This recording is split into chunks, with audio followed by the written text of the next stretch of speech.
Pissimo. Ljudi drogi, ovaj glancem biciklina, jaz se spremam zjutraj za tekmo. No, igramo proti teh Čehov.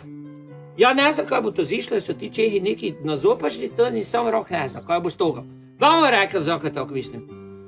Prošle godine sam bil v Cerkvenici na moru in tam sem se upoznal z jednim Jaroslavom. No, mi smo se vse lepo razvili, ali vsaki put tako zišlo na zopak, kaj da delamo neke seksualne orgije. No, tam smo ti mi zišli z mora vun, da ti Jaroslav zove mene svoj Škodi karavan, od Pregepeka pa kvali. Budeš veprovi kita, pomazanka. Rekel, od vseh ljudi na plaži je mene našel za dugi neboje. Tam se stisnil v pesnico, da mu ga vdropil po lampi, da ti meni veli, ne, to ne je to jede. Odkud sem ja mogel znati, da na češkom veprovo kito znači svinjski but, šunka, ne? Drugi nesporazum je nastal, kad sem ga ponudil s pićem, sem mu rekel, Jaroslav, piće?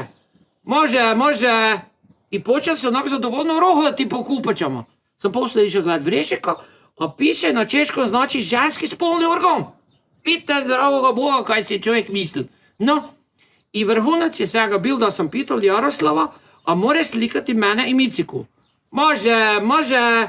I čovjek je skinul svoje kupače dole.